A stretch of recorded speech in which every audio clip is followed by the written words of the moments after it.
जय श्री कृष्ण। श्रीमद् भागवत गीता 7वां अध्याय ज्ञान विज्ञान योग।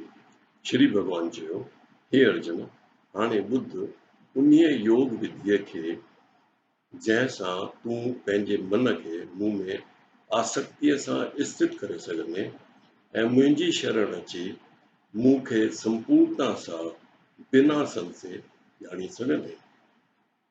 हाणे मां तोखे उहो परम ज्ञान ॾियां थो जंहिंखे ॼाणी तुंहिंजे लाइ हिन संसार में बाक़ी कुझु बि ॼाणण लाइक़ु न रहंदो। हज़ारनि मनुष्यनि मां कोई ई आहे जेको मुंहिंजे ॼाणण लाइ जतन कंदो आहे ऐं उन्हनि मां बि विरलो ई आहे जेको मूंखे संपूर्ण रूप सां ॼाणी सघंदो आहे। भूमि, जल, अग्नि, पृथ्वी, आकाश, मन, बुद्धि ऐं अहंकार वारी मुंहिंजी प्रकृति आहे। इन्हनि 8 भेदनि वारी मुंहिंजी इहा जड़ प्रकृति आहे। इन्हीअ खां अलॻि मुंहिंजो दिव्य स्वरूप ॼाणण जी कोशिश कर। उहो दिव्य स्वरूप मुंहिंजो चेतन स्वरूप मुंहिंजी चेतन प्रकृति आहे जंहिंसां हिन सॼे संसार खे धारण कयो वियो आहे। हे अर्जुन, मुंहिंजूं जड़ ऐं चेतन प्रकृतियूं ई कारण आहिनि प्राणियुनि जे जनम जो ऐं मां ई मूल कारण आहियां हिन सॼे संसार जी उत्पत्ति ऐं विनाश जो। हे धनंजय, इन्हीअ खां अलॻि ॿियो कोई मूल कारण न आहे। मूं ई हिन सॼे संसार खे धागे में मणियुनि वांगुरु पोतल आहे।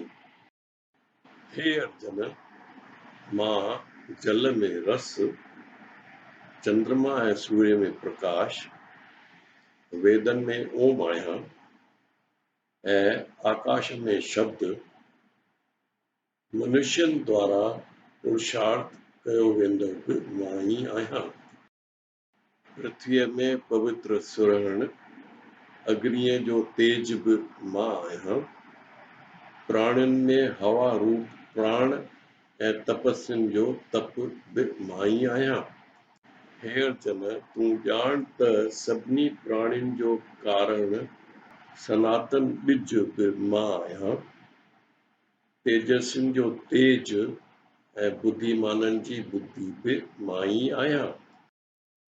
हे भारत श्रेष्ठ अर्जुन, बलवाननि जो आसक्ति रहित कामना रहित बल मां आहियां।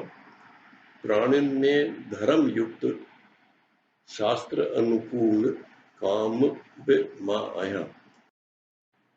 सतोगुण, रजोगुण ऐं तमोगुण सां उत्पन्न थींदड़ भाव जेके आहिनि, उहे सभु भाव तूं सम्झ त मूं मां ई उत्पन्न थियण वारा आहिनि। उहे सभु तुंहिंजे वस में आहिनि, पर मां उन्हनि जे वस में न आहियां। इन्हनि 3 गुणनि सां उत्पन्न भावनि में सभु मनुष्य फाथल था रहनि, मोह सां उन में फासी था पवनि ऐं इन्हीअ करे इन्हनि गुणनि खां अलॻि मूं अविनाशीअ खे हू ॼाणे ई नथा सघनि। मुंहिंजी अद्भुत माया खां बची निकिरणु ॾाढो मुश्किल आहे, पर जेके मुंहिंजा शरणागत आहिनि उहे हिन माया खां बची निकिरंदा आहिनि। जेके अधर्मी, दुष्ट, मूर्ख हूंदा आहिनि, उन्हनि जो ज्ञान मुंहिंजी माया चोराए वठंदी आहे। उहे नास्तिक हूंदा आहिनि ऐं मुंहिंजी शरण न ईंदा आहिनि। 4 क़िस्मनि जा भगत आहिनि जेके मुंहिंजो भॼन कंदा आहिनि। हिकिड़ा कष्ट निवारण जे लाइ, ॿिया धन चाहण वारा, टिया जेके ज्ञान हासिल करणु चाहिनि था ऐं चौथा जेके ज्ञानी आहिनि। ज्ञानी जेके हमेशह मुंहिंजी भक्ति कनि था उहे श्रेष्ठ आहिनि। उहे मूंखे प्रिय आहिनि ऐं मां उन्हनि खे प्रिय आहियां। चइनी क़िस्मनि जा भगत उदारचित मनुष्य थींदा आहिनि, पर उन्हनि में ज्ञानी जेको मूंखे सभ खां वॾो लक्ष्य रखी मूं में ई स्थित रहंदो आहे, उहो मुंहिंजी मञता अनुसार मुंहिंजो ई स्वरूप आहे। अनेक जन्मनि खां पोइ जेको ज्ञानी मुंहिंजी शरण में ईंदो आहे, उहो मञींदो आहे त सभिनी जे हृदय में रहण वारो सभु कुझु मां ई आहियां, पर अहिड़ो मूंखे इन्हीअ नमूने सम्झण वारो महात्मा दुर्लभ हूंदो आहे। जेके सांसारिक कामनाउनि द्वारा पंहिंजो ज्ञान नष्ट करे चुका आहिनि, उहे पूर्व जन्मनि जे संस्कारनि जे करे प्रकृतिअ वस हूंदा आहिनि, ऐं उहे पंहिंजी कामनाउनि जी पूर्तिअ जे लाइ देवी देवताउनि जे शरणागत थींदा आहिनि। जिन देवी देवताउनि जी श्रद्धा सां पूॼा करण जी इच्छा हूंदी आहे, उन्हनि जी श्रद्धा खे मां उन्हनि देवी देवताउनि में स्थिर करे छॾींदो आहियां। जेको सांसारिक सुख जी इच्छा सां देवी देवताउनि जी पूॼा कंदो आहे ऐं उहे कामनाऊं पूरियूं थींदे बि ॾिसंदो आहे, पर हक़ीक़त में सभु इच्छाऊं मुंहिंजे द्वारा ई पूरियूं थियनि थियूं। घटि बुद्धीअ वारा जेके देवी देवताउनि जी पूॼा कनि था, उहे जेको फल प्राप्त कनि था उहो क्षणिक हूंदो आहे।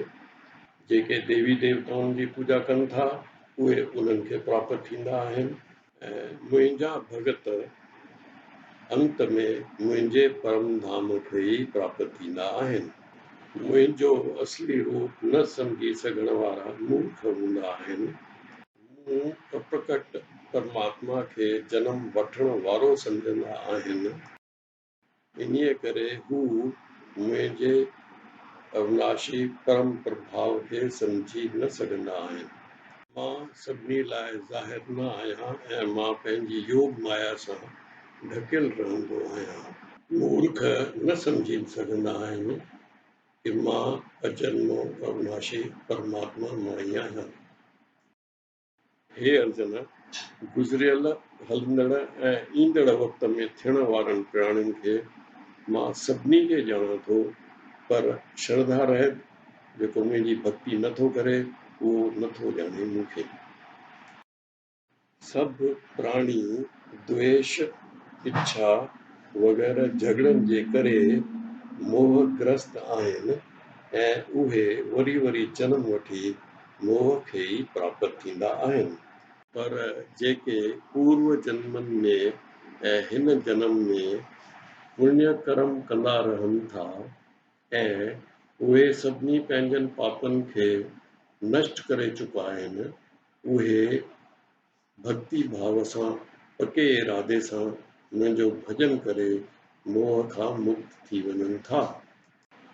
जेके मुंहिंजी शरण अची बुढ़ापे खां ऐं मृत्यु खां मुक्तिअ जी इच्छा कनि था, उहे ब्रह्म खे, आध्यात्म खे, कर्म खे पूरे तरीक़े सां ॼाणण वारा थियनि था।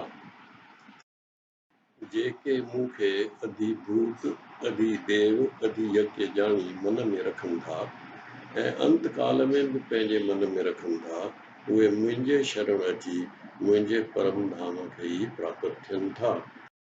अधिभूत मतलब जगत कर्ता, अधिदेव देवताउनि ते रोक रखंदड़, अधियज्ञ सभिनी यज्ञनि खां मथे। ओम तत्सत। श्रीमद् भगवद गीता रूप उपनिषद ब्रह्म विद्या हेठ श्री कृष्ण अर्जुन संवाद जो ज्ञान विज्ञान नाले वारो 7 अध्याय पूरो थियो।